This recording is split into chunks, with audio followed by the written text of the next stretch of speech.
Oh, this is Mr. Maher again.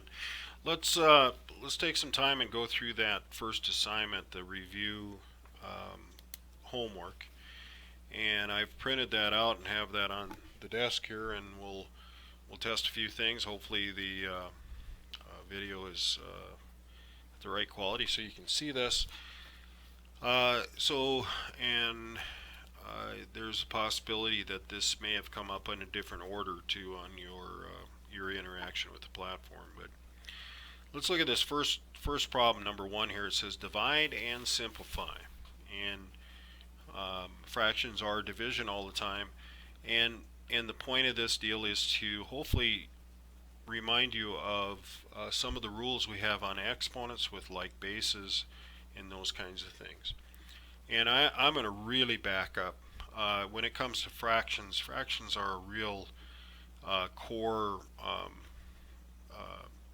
foundational uh, issue with algebra, and having a good understanding of how you can mess with fractions. So when I simplify this thing or do the division, there you can think about divisions, but I like to bring up the properties, which I didn't put any questions on here, like identities and those kinds of things, which is multiplication of 1 that we're going to deal with, and those kinds of things. So I can factor. I'm going to do this not really with division. I'm going to do this with factoring these expressions. I'm going to fully factor and prime factor those things, and then write fractions around that and this is really why and how things work. This is definitely not the fastest way to do this, and then they bring us some rules that we do with exponents and all that kind of stuff. But I'm going to really back up here and say, well, how did we get to these rules? Well, I can take 14x to the 7th power, and I can break that into factors. Remember, factors mean parts of a multiplication. If I could use a factor tree and those kinds of things and say this is really 14 times x cubed, which is then 2 times 7 times xxx, okay? And x to the 7th powers means that x is a factor 7 times. That's the definition of powers. I do 7 of those, okay? Well, I can do the same thing with 2x squared. If I factor this completely, I get 2 is prime, so that's all it will be, and then I get x times x. Now, I can rewrite this with factors up here. With multiplication of fractions, I can say, well, if you multiply two fractions together, you take numerator times numerator. So I can take this part or these factors and consider them multiplications and write it that way. So I could rewrite this as 2 times 7 times x times x times x times x times x. That's 5, 6, and 7. Okay? Well, that's my numerator expressed a different way with a multiplication. This is another way, a prime factorization way to write 14x to the 7th power. Well, 2x squared, I can write that as 2 times x times x.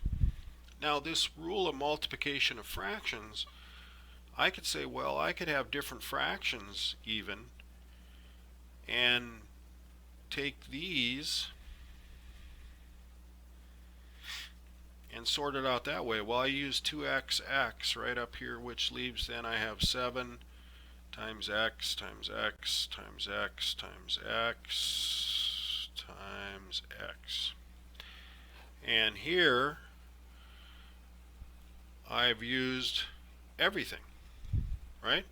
So what would be the only other factor that I could have when I've used all the other factors or non-1? Well, I could also multiply by 1, right? Well, what did I do here is I made fractions come out to a special division of making them equal to 1. I like multiplying by 1.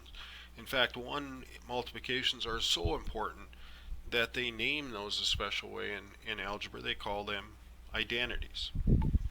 So what I did is I rearranged, and what allows me to change order in multiplication. That's a commutative property. And then I can group things differently. I'm really doing some grouping. That's the associative property. Those are the reasons that I can do this stuff when I don't have numbers in here, so I can't actually use order of operations, can I? So I use properties or laws to override the order of operations issues that come in with variables. So I can express this as 1 times 1 times 1 times 7x to the 1, 2, 3, 4, 5, or 5th power. Okay? Now, I said this was going to be the long way, but what I did is I covered a lot of chapter 1 and in just that one problem and explaining it that way. Okay? Well, we also have, and the shortcuts are well, I can do the divisions too. I could say well, 14 divided by 2 is 7. X to the 7th divided by x to the 2nd power is, they have like bases. You have in a power, there's an exponent, or there's a base and an exponent. If the bases are exactly the same, I can do some shortcutting on the exponents, and I can say, well, that's going to be 7 minus 2 or 5. So the shortcut, I could do that very quickly. But I did want to review that there's really a whole bunch of rules going on, which then we picked up some shortcuts in chapters 4, 5, and 6, applied those in 1, 2, and 3 in these chapters and stuff like that, and we're building up basically to say, we want you to be efficient and know what these things mean. Okay? Now, number 2 is the intent of what I want you to realize is that anything to the exponent of 0, except 0 to the 0 power. I was talking to another instructor about that, which is undefined, because the only way you can get to a 0 power is do a division, and then you can't have division by 0. It's just undefined, and that comes from the fact that division is really multiple subtractions, and if I say 5 divided by 0, what I'm saying is, how many times can I subtract 0 from 5 to get to 0? Well, it just doesn't make any sense. I would keep subtracting. I'd get 5, 5, 5. I don't ever make any progress. You could do that for infinity and never get closer to 0. Where, 6 divided by 3 is saying, well, I move back 3 from 6, and I get to 3, and I go 3 more. I did it 2 times, and I ended up at 0. That's what really division is. Okay? Well, it creates some unique situations when we have an exponent of 0. In fact, if I looked at this one, if I use that subtraction of exponents here, how could I simplify this with exponents? Well, remember, the shortcut is to subtract the exponents. Well, x to the 1 power divided by x to the 1 power, which I know is 1. But if I did that with just exponents, well, I'd subtract the exponents and I would get x to the 0 power. And anytime you have x or y or z or 2 to the 0 power, anything to the 0 power, this equals 1. So in other words, if I put negative 4 in for x and take negative 4 to the 0 power, because of order of operations, I have to do the exponents first, this is 1. What's 3 times 1? It's 3. Okay? And the next question here is about using some laws of exponents, shortcuts. If I wrote this completely out, what this really means is a to the third b, which is a multiplication, times a to the third b, a to the third b, all these multiplications, because this exponent's around the grouping. So this actual multiplication here will occur 8 times. Well, there's some shortcuts that we can do, is that I can say, well, I'm going to end up with, when I multiply a to the third times a to the third, I add the exponents. I get 6 of them. Or even if I broke that down more, a to the third is a times a times a times the next a to the third is a times a times a. Well, I end up with just this part here. I get a to the 6th power. What's 3 plus 3? Not 3 times 2. It's 3 plus 3. Plus 3 is a to the 9th.